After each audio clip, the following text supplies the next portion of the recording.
球の国全部行く。大阪万博で大人気のパビリオン、イタリア館、美術、ファッション、車など展示物の素晴らしさ、充実度が各国のパビリオンの中でナンバーワンとも言われています。そのため予約を取るのはほぼ不可能。連日朝から晩まで大行列となっています。私はゴールデンウィークと7月合計3回万博に行きましたが、イタリア館には残念ながら入ることができず、事前予約は全て外れ、当日予約は端末でトライしましたが全く空いていませんでした。イタリア館を並ぶ際には最低でも2時間、長ければ6時間待ちなので諦めました。私は仕事で4年ほどイタリア・ミラノに住んでいたことがあります。当時のイタリア世界遺産50カ所を全て行きました。イタリアの観光地、食べ物、ワインは大好きです。一度家に強盗が入り死にそうになりましたが、イタリアは第二の故郷と思っております。そんな私でも今回の大阪万博のイタリア館には絶対に並ぶなと言いたい。イタリア館は素晴らしいです。私も入りたかった。でも4時間並ぶなんてもったいない。その4時間を他のことで楽しんでほしいということで、大阪万博でそれほど待たずに楽しめるパビリオンを紹介いたします。またどうしてもイタリア館に入りたい方に少しでも並ぶ時間を短くするためのコツを最後に紹介しますので、ぜひ最後までご覧ください。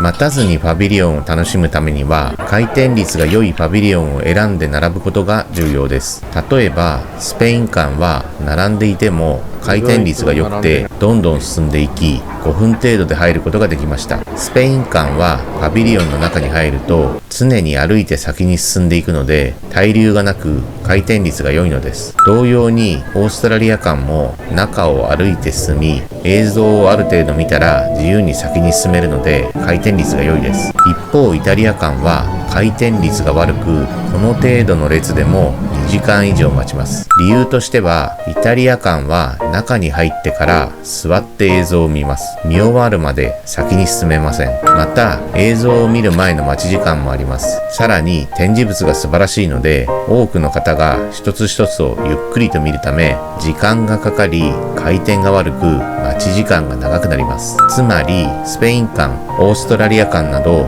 回転率が良いパビリオンに並べば待ち時間短くたくさんのパビリオンを見ることができます。ただしスペイン館は海を題材にした展示なのですがあまりスペインらしくなく私は正直意味がよくわかりませんでした。イタリアと同様にスペインも芸術を前面に出してピカソの絵やベラスケス、エルグレコ、ゴヤなどの絵を展示できればもっと良かったかなと思います。私が3回万博に行って回転率が良く内容も素晴らしい最もおすすめのパビリオンはこちら、パソナネイチャーバースです。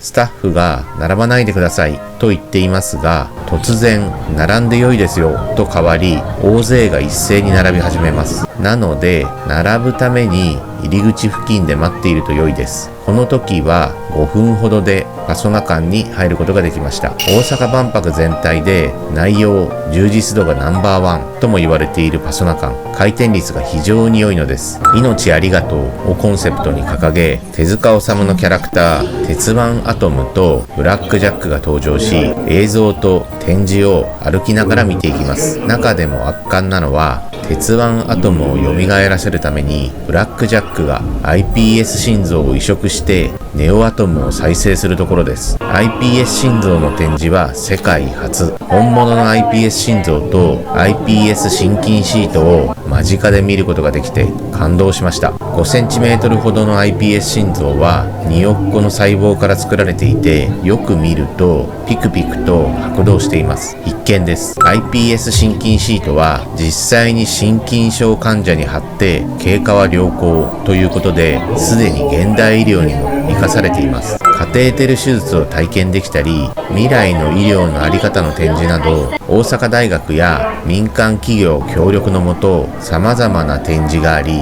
見応え十分です。最後にブロック状のスクリーンが動きながらアトムとブラックジャックの物語がクライマックスを迎え感動的。回によっては拍手喝采となるようです。私は7月までに3回ほど万博に行きパビリオンは20以上見ましたが、このパソナ館がナンバーワンです。予約ができなくても回転率が良いので、パソナ館をぜひ見てみてください。土産物も充実しているので要チェックです。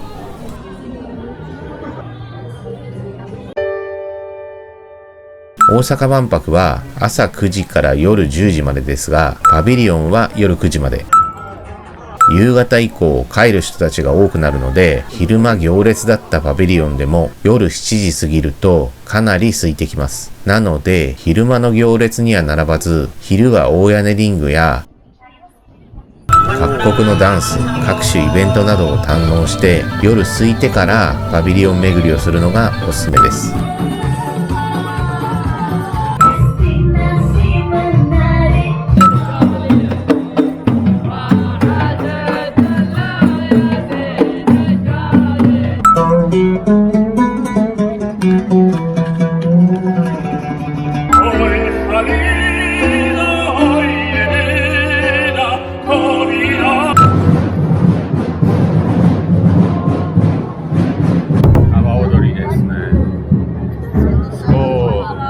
昼間は長い行列だったシンガポール、ウズベキスタン、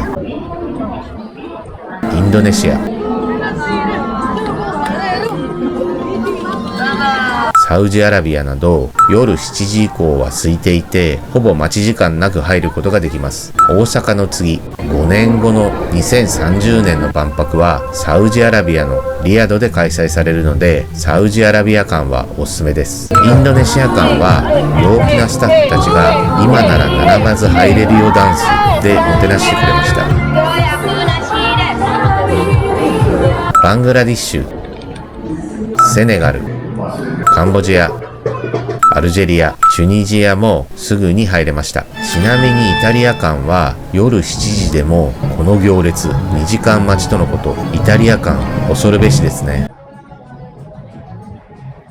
どれぐらい？2時間以上？もっとですよね。2時間ぐらい。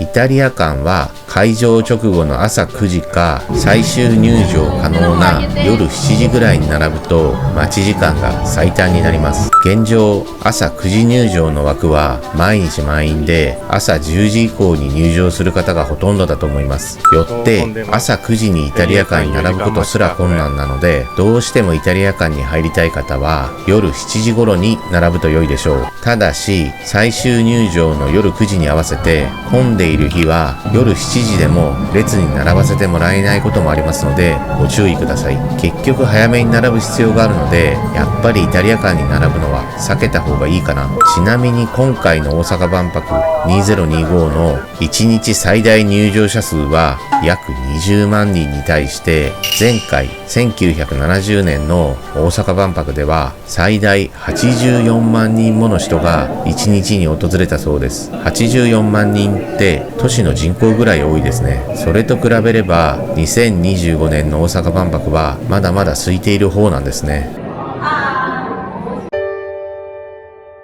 コモンズ共同館は A から F まであり、多種多様な国々の文化、展示を見ることができて興味深いです。昼間は少し並ぶこともありますが、それほど待たずに入ることができます。各国一つ一つのエリアは小さいですが、名産品を買ったり、現地の方と話したりすることもできて、その国を身近に感じられて最高です。また、重ね押しスタンプは脈々の下絵にコモンズ各館にある6個のスタンプを重ねて押していくと、最後にこのように6色の浮世絵と脈々の絵が完成して感動的。コモンズ各館を巡り、たくさんの国の文化に触れましょう。それぞれの国のスタンプがあるので、コモンズに行けばスタンプを一気に増やすこともできますよ。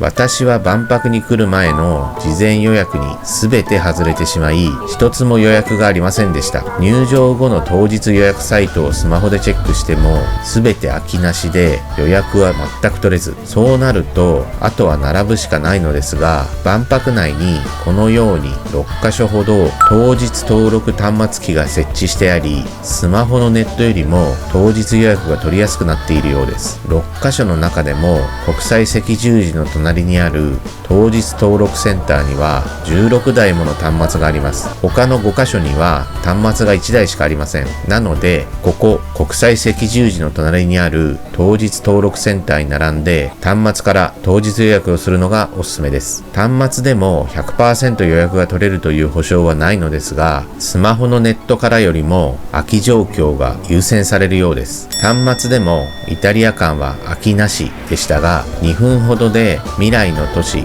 を予約することができました。予約が取れれば並ばずに待ち時間なくパビリオンに入ることができますので、端末機からの予約おすすめです。以上、イタリア間には入りたいけど長時間待ちはもったいない、なるべく待ち時間なくパビリオンに入る方法についてご説明しました。皆さんのご意見があればコメントをぜひお願いいたします。いいねボタンもよろしく。以上、ご視聴ありがとうございました。